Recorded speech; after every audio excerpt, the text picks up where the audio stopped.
제가 감정을 잘 표현하는 사람이 못 돼서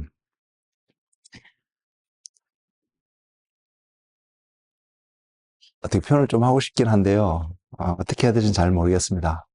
근데 분명하게 말씀드릴 수 있는 건, 또한 여러분의 질문을 드리고 싶은 것은, 여러분 예수님이 좋으세요. 그분이 함께하고 있다는 그 사실 자체가 여러분에게 어떠한 기쁨을 가져다 주시는지 저 개인적으로 잘 모르지만 어, 제가 경험하는 주님, 바라보는 주님, 또 그 나라를 묵상하고 기대하고 있을 때 알려주시는, 보여주시는 주님의 나라. 때로는 너무 힘들고 지치고 그만하고 싶고 다 포기하고 싶은 어떤 순간에도 그냥 그 주님이 느껴지고 주님이 보여주시는 그 나라의 모습을 조금 맛보게 되는 어떤 모먼트가 있을 때에 내가 왜 이런 생각을 하고 있지? 내가 왜 이런 생각을 했지? 주님이 나의 힘이 되시고 주님이 나의 소망이고 내가 그리스도 한 분만 있으면 더 이상 바랄 게 너무 없는데, 정말 없는데 그 주님을 자꾸 놓치는 모습들이 안타깝게, 그럴 때마다 주님이 또한 보여주시고 말씀하여 주시고 깨닫게 해주신 그 주님, 그 주님의 신실하심이 너무나 감격스러운 또 오늘의 예배의 시간이 아니었나, 저는 그렇게 생각합니다.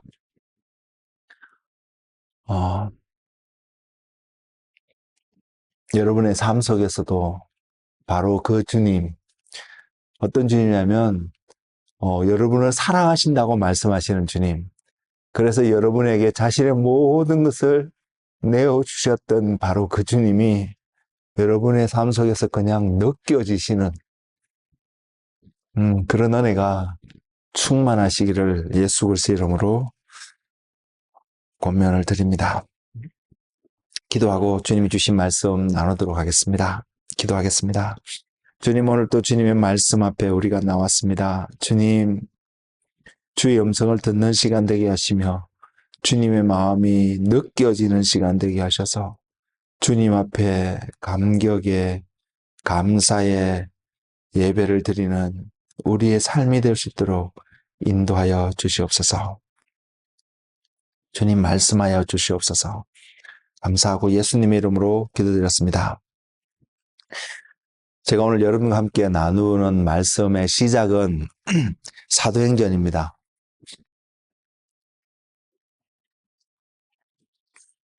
사도행전 4장 13절 말씀에서 시작하겠습니다. 제목을 예수와 함께 있었더라라는 제목을 이렇게 정하게 되었는데요. 말씀을 준비하다 보니까 이거 교회에 대한 이야기구나, 교회의 모습이 이런 모습이어야 되겠구나, 이런 마음이 너무나 많이 와닿았습니다. 그래서 교회가, 성경에서 보여주고 있는 교회가 어떤 모습인지 우리가 발견하고, 저와 여러분이 교회인데, 교회여야 되는데 우리의 삶 속에서 성경에서 말하는 말씀이 증거하고 있는 교회의 모습이 충만하게, 부족하지 않게 해요. 풍성하신 주님의 은혜로 우리의 삶 속에서 부족하지 않게 나타나시기를 예수님의 이름으로 권면을 드립니다. 사도행전 4장 13절 말씀입니다. 그들이 베드로와 요한이 담대하게 말함을 보고 그들을 본래 학문 없는 범인으로 알았다가 이상히 여기며 또 전에 예수와 함께 있던 줄을 알고, 교회라고 말씀을 드렸습니다. 교회에 대한 것을 하고 말씀을 드렸는데 교회의 기초는요, 교회의 출발점은, 교회의 시작점은 여러분 알고 계시라고 믿습니다. 제가 종종 인용을 하는 말씀인데 마태복음 16장 16절에 있는 그 고백의 말씀입니다. 그 말씀이 이렇습니다. 시몬 베드로가 대답하여 이르되 주는 그리스도시요 살아계신 하나님의 아들이시니이다. 예수님께서 제자들에게 사람들이 나를 누구를 떠나갖고 너희는 나를 누구라 하냐, 주님이 여러분에게 너는 나를 누구라 하느냐? 예수님이 그렇게 질문하신다면 여러분은 어떤 대답을 지금 오늘 있으신가요? 오늘 말씀을 준비하면서 제가 깨닫는 것은 하나의 결론적인 한 모습을, 그림을 하나 전해드리는데, 그건 뭐냐면, 사도행전은 교회가 어떻게 시작이 되어져서 또한 우리가 소위 표현하는 교회가 어떻게 부흥이 되어졌는지를 보여주고 있는 한 말씀입니다. 그 말씀을 통해서 오늘날 또 수많은 교회, 저도 마찬가지고요. 우리의 삶 속에서 어떻게 하면 사도행전에 나타났던 교회의 모습, 다른 말로 표현하면 초대 교회의 모습이 우리의 삶 속에서도 오늘날 우리가 모여있고 교회라고 말하는 저와 여러분의 삶 속에서도 그런 것이 나타날 수 있을까? 고민이 되어지는, 지표가 되어지는 하나의 말씀입니다. 그런데 여러분 아세요? 저와 여러분은 지금 이 사도행전의 교회에 비교해 보면 우리는 마지막 시대에 형성되어지고 세워져 가는 교회의 한 모습으로 우리가 부르심을 입었는데, 우리는 지금 마지막 시대에 있다고 말하는 우리는 어떻게 하면 초대교회 같은 모습이 생길 수 있을까를 생각을 종종 하게 되거든요.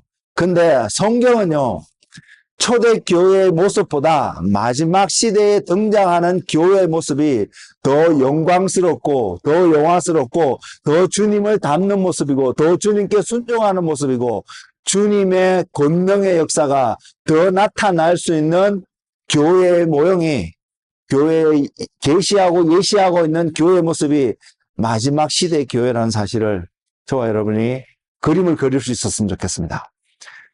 어쩌면 우리가 우리의 지금의 모습을 보면 내가 어떻게 그러한 교회의 모습이 될 수 있을까?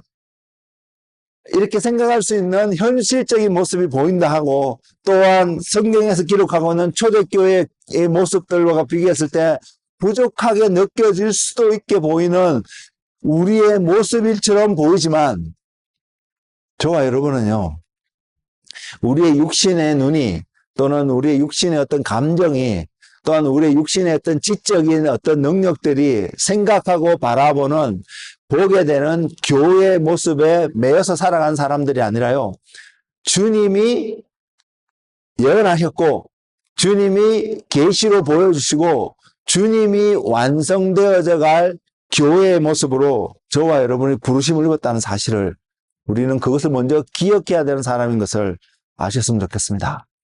그래서 나약해 보이고 연약해 보이고 부족해 보이는 나의 모습이 아니라 그리스도와 연합되어져서 주님의 아름다우심과 주님의 영광이 나타날 교회의 모습을 우리가 믿음의 눈으로 바라보는 삶이 되기를 소망합니다.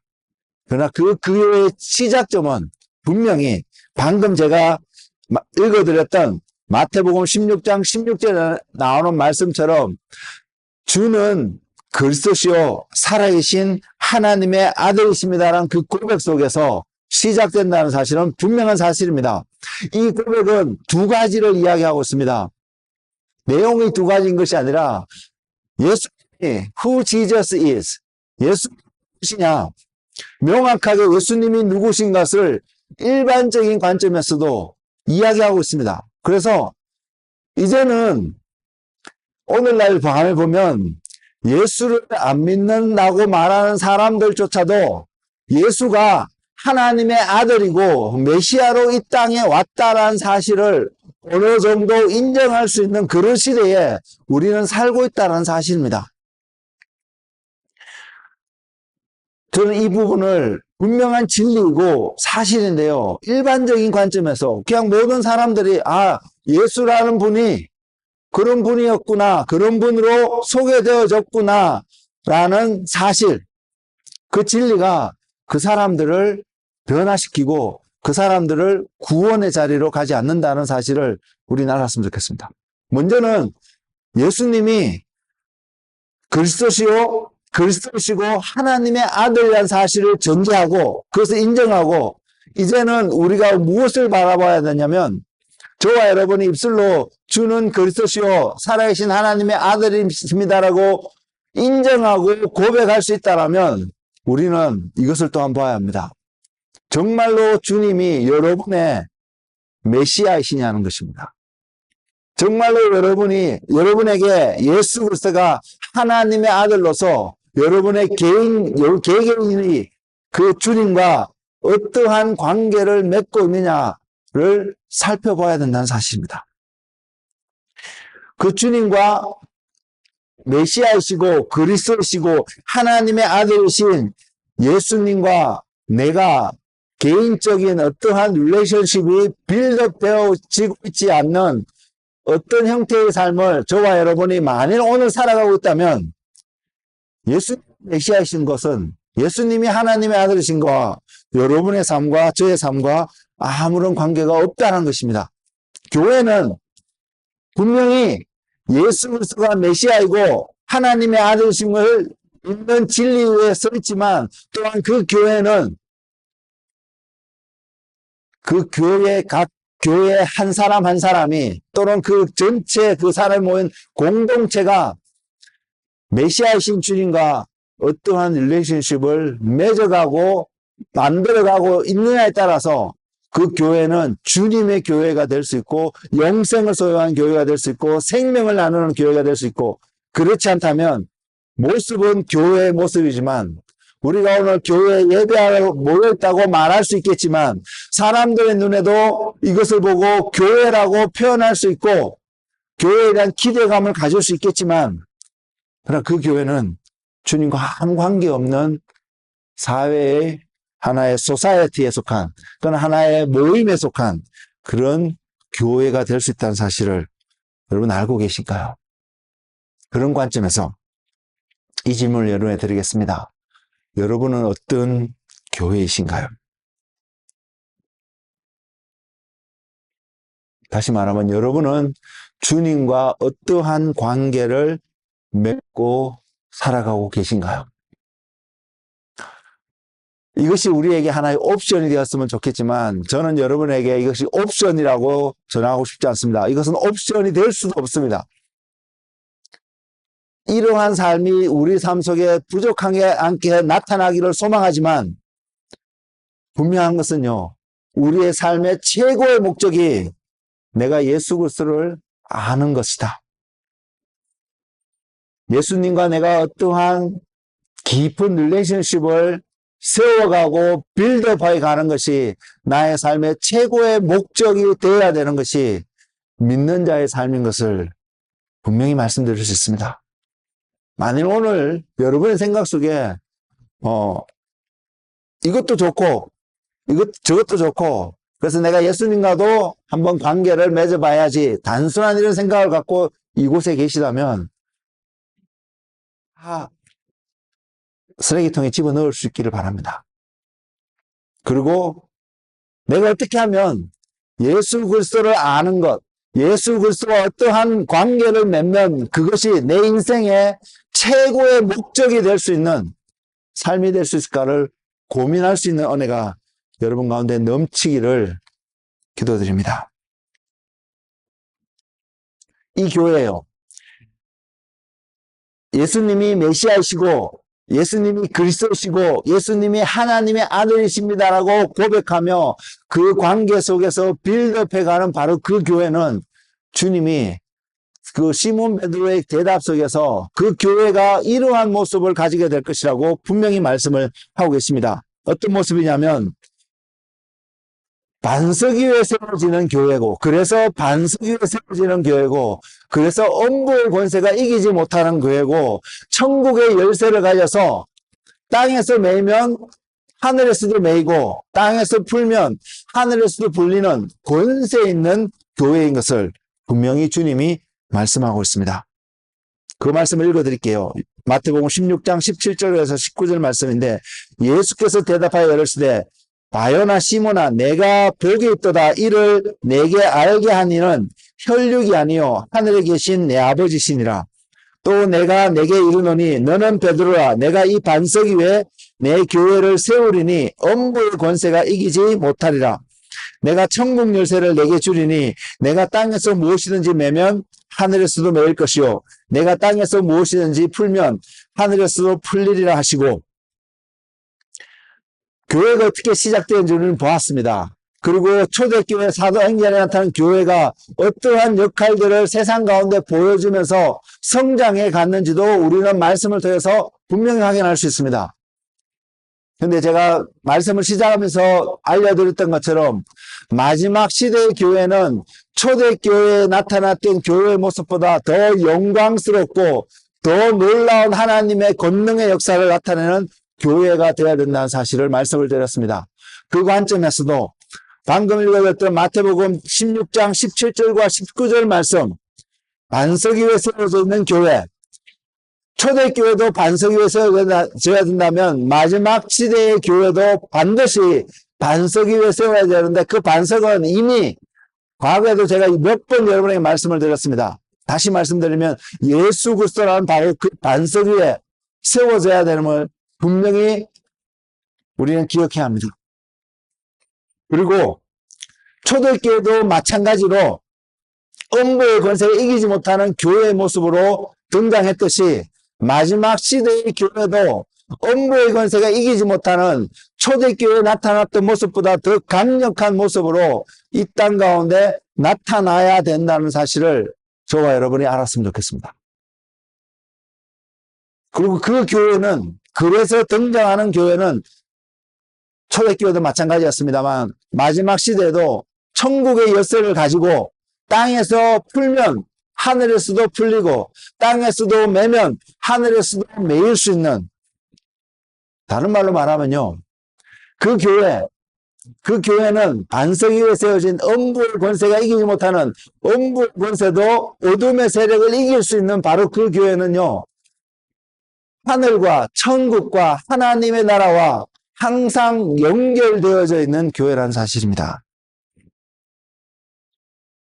저와 여러분 개인은 분명히 교회인데, 또 우리 공동체는 분명히 교회인데, 우리는 하나님과 하늘과 연결되어져 있는 교회인가요? 여러분은 여러분 자신을 어떻게 평가하고 분별하고 계신가요? 이것이 교회의 정체성입니다.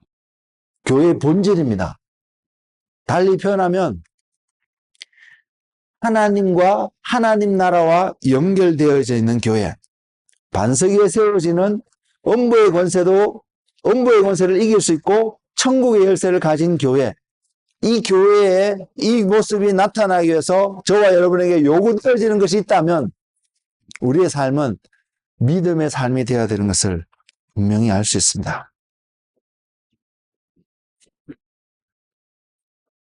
이러한 교회가 되기 위해서요,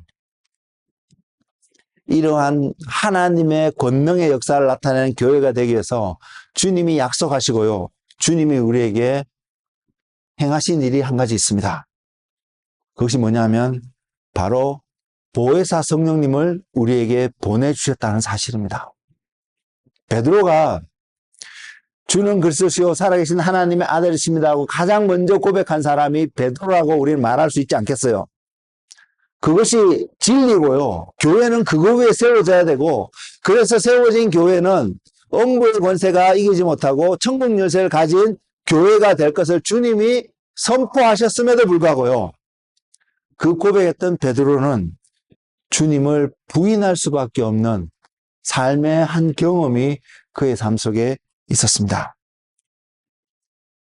그것을 대면해야 했다는 것입니다. 어쩌면 우리도 일상의 삶 속에서 그러한 삶을 경험하고 있을지 모르겠습니다. 오늘날 지금처럼 교회에 와서 메시지를 듣거나 또한 유튜브나 이런 걸 통해서 메시지를 듣고 기도하는 그 순간에는 내가 어떠한 경우로도 주님을 부인하지 않아야지, 내가 주님을 정말로 믿고 믿음의 삶을, 승리하는 삶을 살아야지 다짐하고 나가는 순간 우리는 또한 그렇게 다짐했음에도 불구하고 넘어지는 우리의 모습도 경험이 있지 않은가요? 베드로가 경험했던 것처럼요, 누구보다도 주님과 함께 하기를 원했고 주님을 부인하지 않기를 원했고 주님을 위해서 목숨까지도 내어줄 만큼 주님을 알았고 경험했고 주님의 모습에 있는 영광스러운 것을 보았던 사람임에도 불구하고요. 죽어가는 주님의 모습 앞에서 사람들이 던지는 손가락질에, 사람들이 던지는 비난의 메시지에 그는 주님을 옹호하지 못하는 사람이 되었거든요. 그가 그럴 수밖에 없었던 한 가지 이유를, 그에게 부족했던 한 가지 이유를 표현하자면, 비록 주님이 어떠한 분이신지를 고백했지만 아직까지 성령님이 그의 삶 속에 충만하게 임재하지 않았던 상황이었다는 사실입니다. 근데 저와 여러분, 오늘을 사는 우리들, 초대교회를 지나서 이제 마지막 시대의 교회의 모습으로 살아가고 부르심을 본 저와 여러분에게는 이제는 이것도 변명의 여지가 되지 않는다는 사실을 기억했으면 좋겠습니다. 왜 기억을 하냐면, 이것을 기억한다면 우리는 주님 앞에 나아가서 성령님으로 채워달라고, 성령님으로 충만하진 그분과 함께하는 삶이 되지 않는다면 내가 예수 그리스도가 메시아인 것을 아는 것이 내 삶을 승리하게끔 못 만든다는 것, 만들지 못한다는 것을 알 수 있기 때문입니다. 성령님이 다른 말로 표현하면요, 주님의 임재가 저와 여러분 삶 속에 충만하게 함께하고 계시다면, 주님이 함께하고 계시는 것을 우리가 깨닫지 못한다면 우리가 주님이 어떠한 분인지를 표현할 수 있고 때로는 가르칠 수 있다 할지라도 정말로 주님을 증거하고 고백해야 되는 그 순간에 베드로와 같은 일을 우리도 할 수 있다라는 사실입니다. 그것을 너무나도 잘 알기 때문에요. 저는 늘 성령님이, 예수님이, 주님의 임재가 저의 삶 속에서 충만하기를 늘 소망하고 바라봅니다. 물론 잊어버리고 언제 그런지 살아가는 순간순간들이 많이 있겠지요.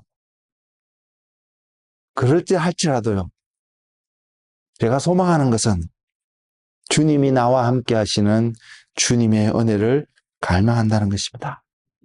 우리가 마지막 시대에 영광스러운 주님의 교회가 되어지는 곳에 마음을 쏟는다면 우리는 반드시 주님이 함께하는 하늘로부터 주어지는 성령의 충만하심으로, 그래서 그 성령님으로 말미암아 주님의 권능에, 천국의 열쇠를 가지는 권능, 땅에서 매면 하늘에서도 매이고 땅에서도 풀면 하늘에서도 풀리는 음부의 어둠의 권세가 우리를 어떻게 할 수 없는 강력한 주님의 군대가 되는 삶을 말입니다.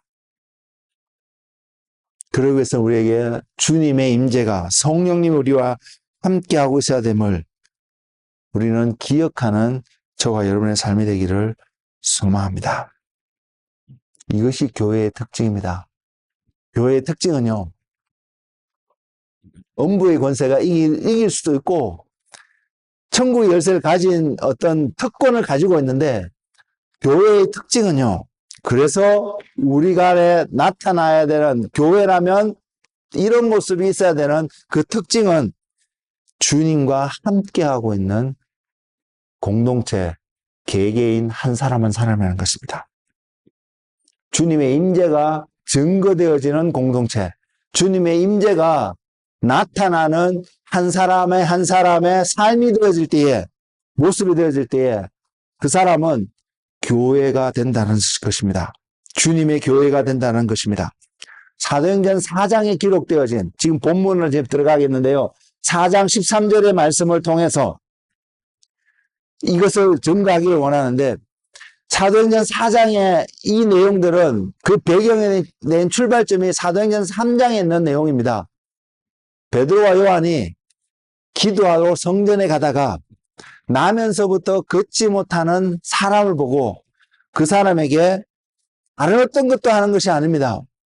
예수 그리스도의 이름을 그에게 전해줬습니다.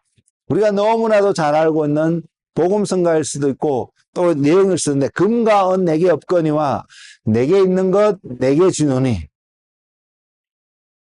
베드로와 요한에게 있었던 것, 우리가 세상에서 뭔가를 나누고 뭔가를 한다면 우리는 동일하게 이 표현과 이 마음, 이 태도로 살아야 된다고 믿습니다. 내게 있는 것 무엇이었나요? 예수 그리스도. 여러분에게 예수 그리스도가 있을 때에, 저에게 예수 그리스도가 있음이 확인되어질 때에 나눌 수 있는 거 아닐까요? 바로 베드로와 요한은 그 나면서부터 걷지 못했던 그 사람에게 예수 그리스도, 그들 안에 있었던 금과 은 내게 없겠지만, 그 사람은 그 성전 미문에서 앉아서 구걸했던 그 사람은 성전에 들어가는 사람들, 세상의 다른 어떤 사람보다 교회가 나이스하고요, 제너러스합니다. 한국의 뉴스를 보면 교회가 이러냐 이런 비난을 많이 듣고 있는 부분도 있지만, 그럼에도 불구하고 교회보다도 더 많이 구제하고 나누는 집단이, 공동체가 없습니다. 교회가 그나마 그래도 더 나누는 곳입니다. 그렇기 때문에 이 성전 미문에 앉아있던 이 사람도 동일한 마음으로 그런 것을 구했을 것입니다.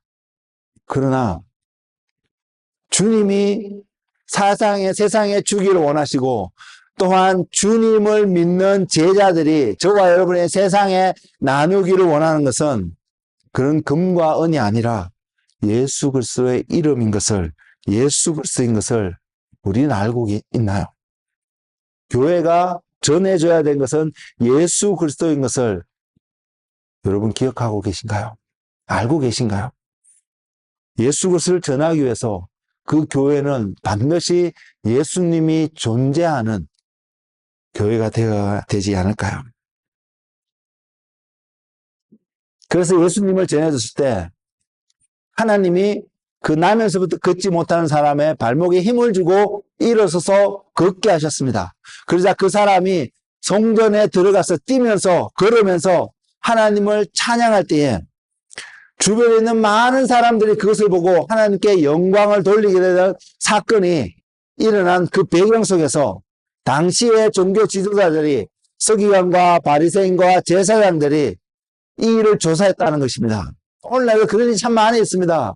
교회 안에 성령의 역사가 많이 나타나면 소위 전통이라고 말하는 교회에서 그 교회를 조사하고 확인하면서 많은 경우에 같은 교단이고 같은 어떤 소속이 아니라고 하면 반대하는, 정죄하는, 이단으로 취급하는 일들이 오늘날도 많이 일어나고 있습니다.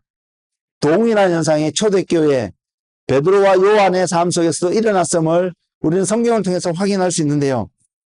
당시의 종교 지도자들이 그들을 불러서 어떻게 이런 일이 일어났는지 조사하고 확인하게 되었습니다.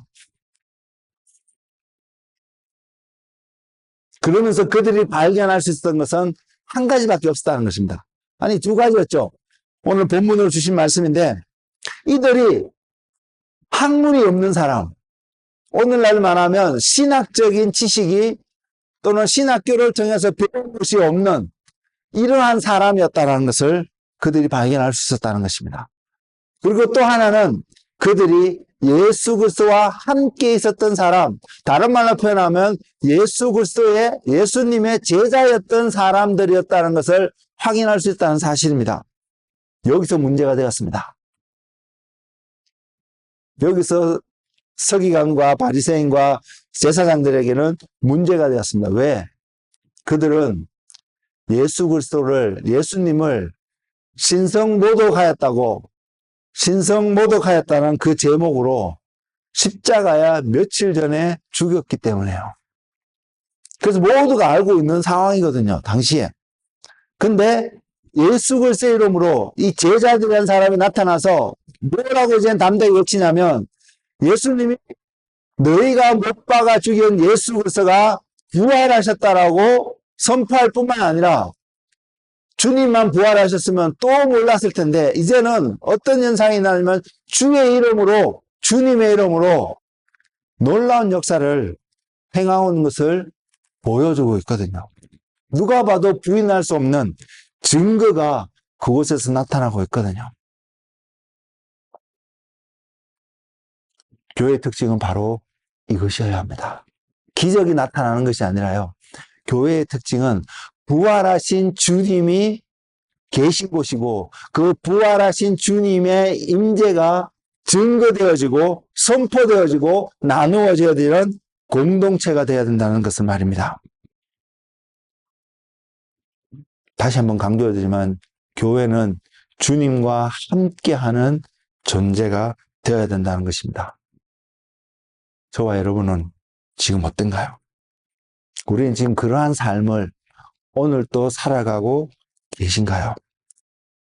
여러분의 삶 속에 주님이, 부활하신 주님이 증거되어지고 주는 그리스도시요 살아계신 하나님의 아들이라고 고백할 수밖에 없는 그 주님의 관계가 확정되어져서 나타나고 있나요?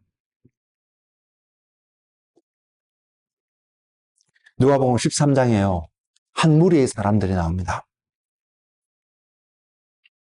이 사람들이 자기들의 삶이 어땠다라고 고백하고 있냐면 13장 26절에 나오는데 이렇게 표현하고 있습니다. 그때 너희가 말하되 우리는 주 앞에서 먹고 마셨으며 주는 또한 우리의 길거리에서 가르치셨나이다. 하나. 주님이 가르치는 것을 들었다는 것입니다. 그리고 주님이 있는 그곳에서 함께 먹고 마시는 이런 일들도 있었다라는 것을 분명히 고백하는 한 무리의 사람들이 성경에 기록되어 있습니다. 그리고 마태복음 7장 22절에는 또 이렇게 표현하고 있습니다.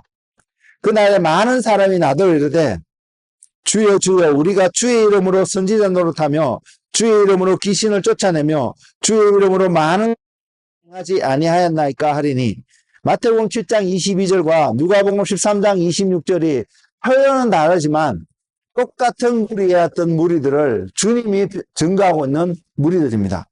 우리가 볼 때예요. 만약에 우리 주변에 주의 이름으로 예언하고 그 예언이 정말로 100% 들어맞고 주의 이름으로 권명을 행하고 병자가 낫고 죽은 자가 깨어나는 살아나는 이런 현상들을 바라보면 우리는 기본적으로 저 사람은 하나님의 사람이다 라고 생각할 수밖에 없습니다. 이것이 우리의 모습입니다. 이것이 기본적으로 육신의 눈으로 바라볼 수밖에 없고 경험되어질 수밖에 없는 한 부분인 것을 어쩌면 우리의 연약함일 수도 있겠죠. 우리는 이럴 수 있다는 사실입니다. 그런데 주님이 마태복음 7장 23절에서 말하기를 그때 내가 그들에게 밝히 말하되 내가 너희를 도무지 알지 불법을 행하는 자들아 내게서 떠나가라 하시리라. 주님 이런 사람들에게 우리의 눈에는 이 사람들이 하나님의 사람 같고 바르게 살아가는 사람처럼 보였는데 주님이 말씀하시기를 내가 도무지 알지 못하고 너가 하는 그런 일들은 비록 주의 이름으로 행했지만 주님의 관점에서는 불법을 행하는 일이었다라고 선언할 수밖에 없다고 말입니다. 그 기준이 뭘까요? 우리는 그런 삶을 살아보지도 못하고 있는 것 같은데 그렇지 않나요? 근데 성경은 이런 사람들이 있음에도 불구하고 주님이 그들을 내치게 되는 장면을 분명히 설명하고 있습니다. 그 기준이 뭘까요? 주님이 그들을 모른다고 하였습니다.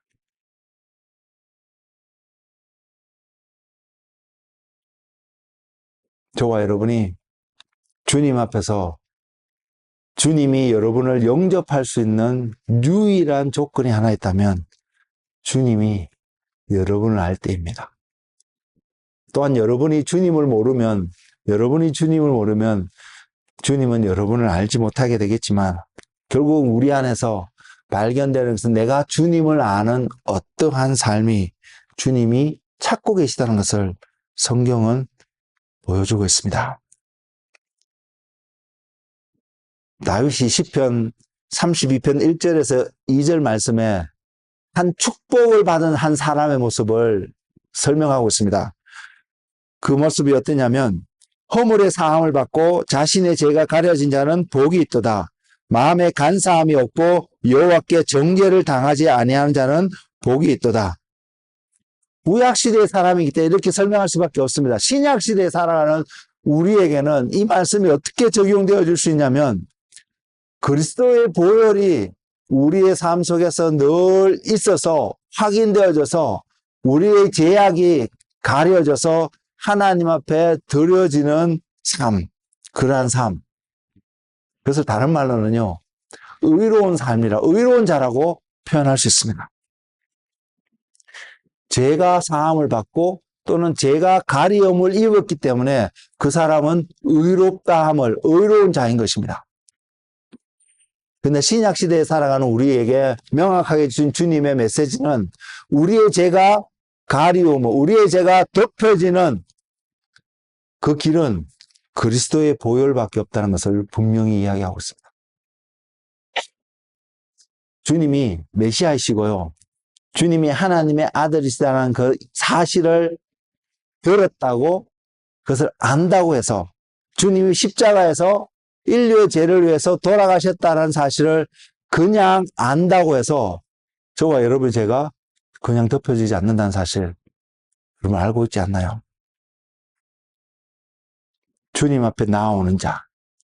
그래서 자기 자신이 죄인임을 고백하는 내가 주님이 아니면 주님의 은혜가 아니면 주님이 나를 용납하지 않으면 이 죄가 해결될 수 없다고 고백하고 나오는 바로 그 사람.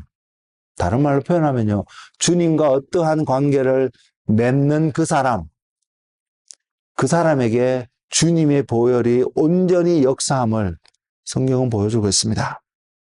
그런 사람이 의롭다함을 하나님께서 그 사람을 의롭다라고 인정하신다는 것입니다. 다윗이 시편 32편 1절 2절에서 고백한 허물의 사함을 받고 죄가 가려진 자, 마음에 간사함이 없고 여호와께 정죄를 당하지 아니한 자는 그리스도께서 주님이 그 사람 삶 속에 계시는 내주하는 그 사람 아닐까요? 주님이 함께하는 삶을 요한복음 15장 5절에서는 이렇게 표현하고 있습니다. 나는 포도나무요 너희는 가지라. 그가 내 안에 내가 그 안에 거하면 사람이 열매를 많이 맺나니 나를 떠나서는 너희가 아무것도 할 수 없음이라. 우리는 이것을 기억해야 합니다. 주님 안에 있어야 된다는 것을 알겠는데 우리가 주님 안에 있다는 것을 알고 프로브할 수 있는 우리의 삶이 무엇을 아느냐면 주님을 떠나서 내가 온전할 수 없구나. 내가 아무것도 할 수 없구나.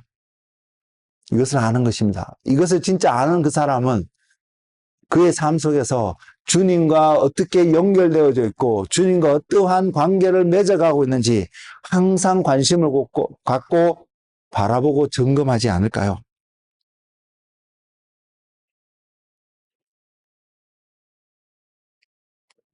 여러분 주님과 떠나지 않는 이 삶이 우리의 삶 속에 어떻게 나타나는지 여러분 알고 계세요? 여러분 삶 속에서 어떤 모습에 어떤 순간이라도 여러분 자신을 봤는데 주님이 나와 함께하고 있다는 것을 알면 알수록 경험하면 경험할수록 여러분 삶 속에서 무엇이 나타나는 줄 아세요? 말씀을 읽어드릴게요. 요한일서 4장 7절에서 11절 말씀입니다. 이렇게 기록하고 있습니다. 사랑하는 자들아 우리가 서로 사랑하자. 사랑은 하나님께 속한 것이니 사랑하는 자마다 하나님으로부터 나서 하나님을 알고 사랑하는 자가 하나님께로부터 나서 하나님을 안다라고 사도 요한이 증거하고 있습니다. 주님이 니고데모에게 거듭남을 이야기하실 때도 거듭난 자는 하나님께로부터 났다라고 세상으로 난 것이 아니라 하나님께로부터 났다라고 분명히 이야기하셨습니다. 결국은 사랑하는 자마다 하나님께로부터 났고 하나님께로부터 나온 것뿐만 아니라 사랑하는 그 사람은 하나님을 아는 사람이라고 증거하고 있습니다. 계속해서 읽어드릴게요. 사랑하지 아니하는 자는 하나님을 알지 못하나니 이는 하나님은 사랑이심이라. 하나님의 사랑이 우리에게 이렇게 나타난 바 되었으니 하나님이 자기의 독생자를 세상에 보내심은 그로 말미암아 우리를 살리려 하심이라. 사랑은 여기 있으니 우리가 하나님을 사랑한 것이 아니요 하나님이 우리를 사랑하사 우리 죄를 속하기 위하여 화목제물로 그 아들을 보내셨습니다. 사랑하는 자들아, 하나님이 이같이 우리를 사랑하셨은즉 우리도 서로 사랑하는 것이 마땅하도다. 사랑하는 자가 되어서 하나님께로부터 나고 하나님을 아는 자가 되어 하나님의 사랑을 입는 자가 된 바로 그 사람은 의로운 자라고 분명히 말할 수 있지 않을까요? 다시 말하면 의로운 삶은, 저와 여러분이 의롭다라고 인정되어 줄 수 있는 삶은 사랑을 하는 사람입니다.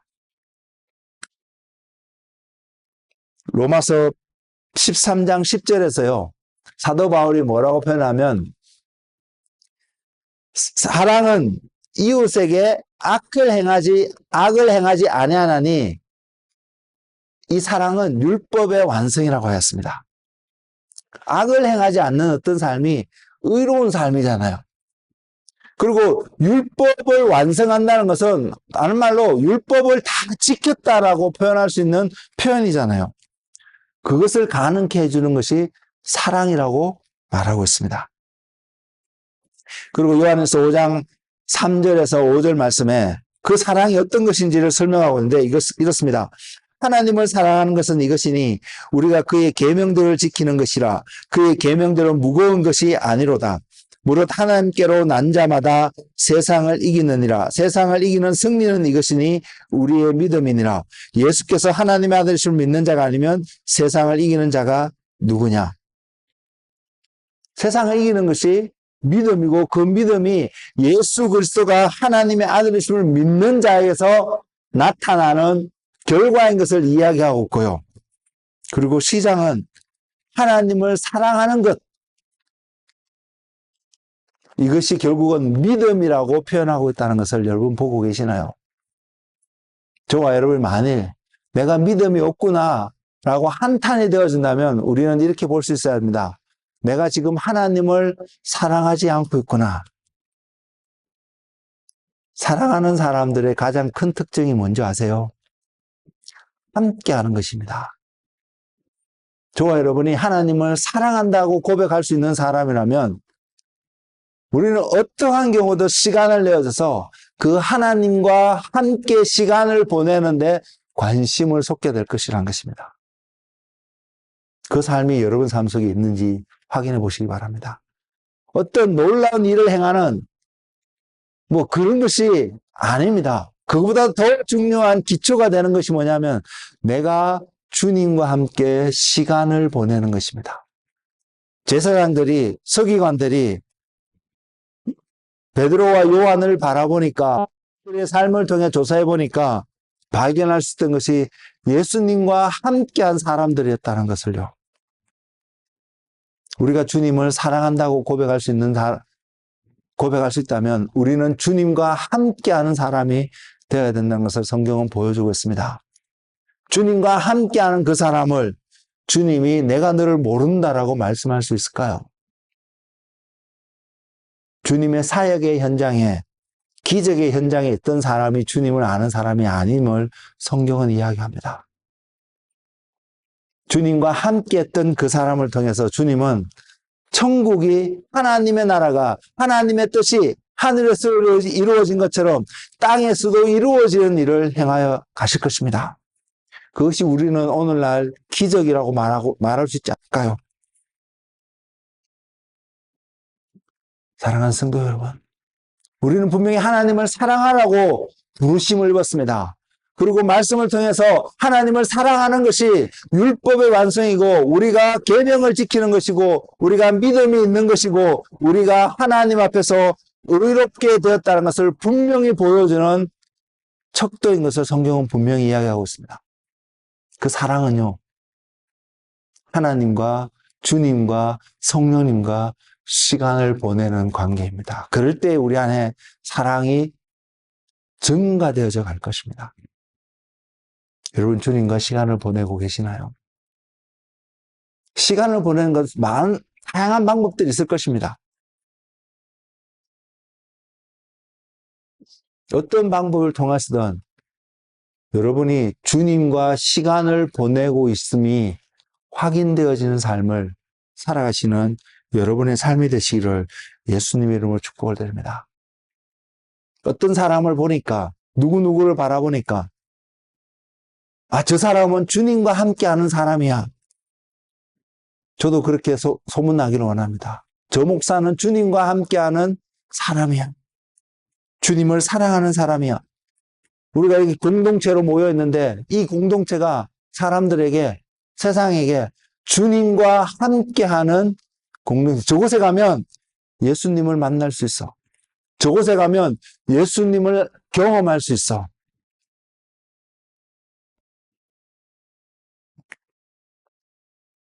다윗은 이런 고백을 했습니다.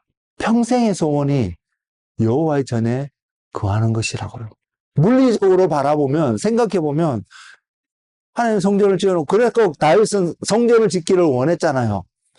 그래서 만약에 다윗이 하나님이 허락하셔서 성전을 지었다면 그건 아마 성전 안에서 늘 살아갔을지도 모르겠습니다. 그러나 다윗의 고백이 그렇게 성전 안에서 평생을, 나머지 여생을 살아가기 위해서 성전을 지으려고 했던 거 아닌 것을 우리는 알지 않을까요? 여호와의 집에 거하고자 했던 그 소원, 하나님과 늘 함께하기를 원했던, 다윗이 범죄했던 그 순간에도 회개하면서 간구했던, 주님, 하나님, 주의 영을 나에게서 떠나게 하지 마옵소서. 무지에서 죄를 짓기도 했습니다. 욕심이 죄를 짓게도 만들었습니다. 그것을 깨달았을 때 다윗이 고백했던 것은, 두려워했던 것은 주의 임재가 자기의 삶 속에서 떠나가는 것. 저와 여러분 어떤가요?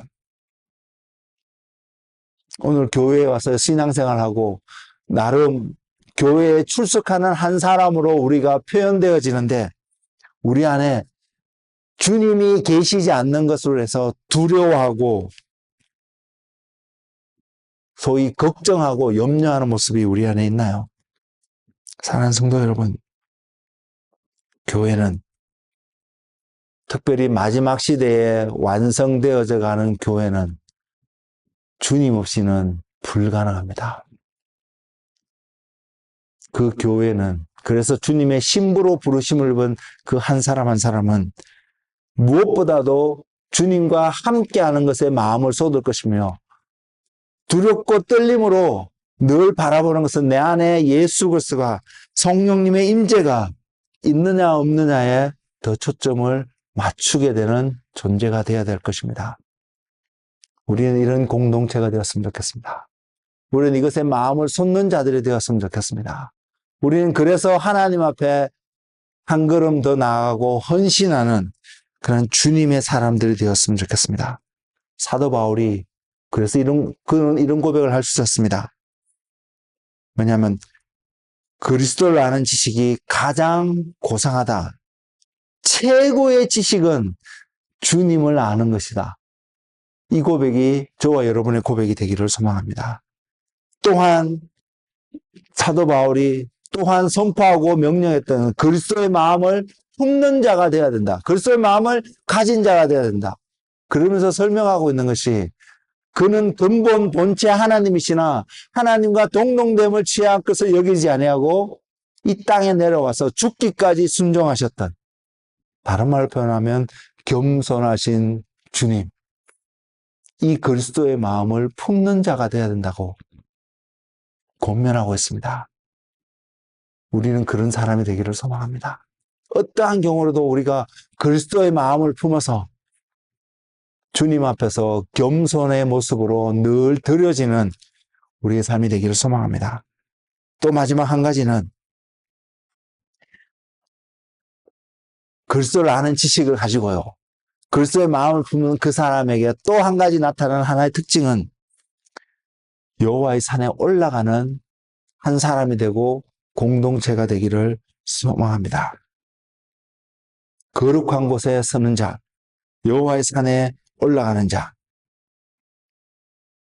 여러분, 출애굽을 해서 광야 생활을 하게 됐던 대다수의 이스라엘 백성들은 여호와의 산에 올라가지 못했습니다.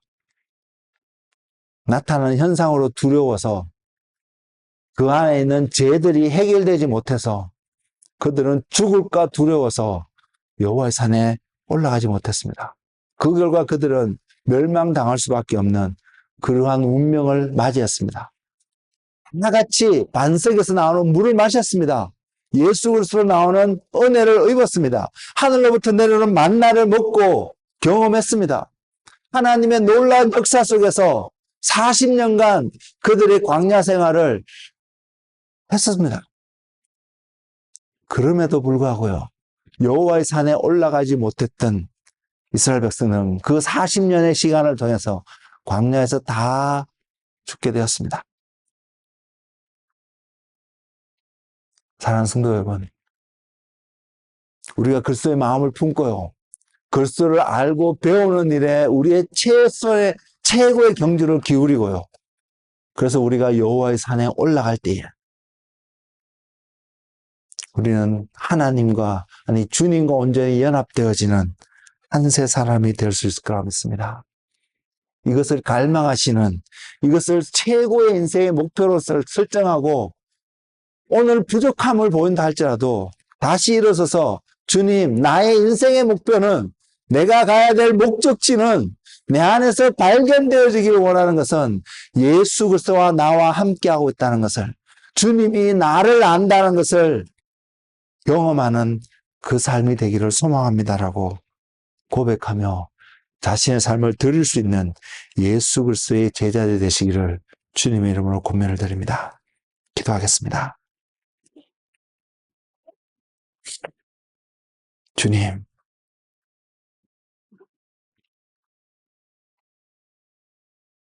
베드로와 요한을 통해서 우리에게 말씀하신 주님,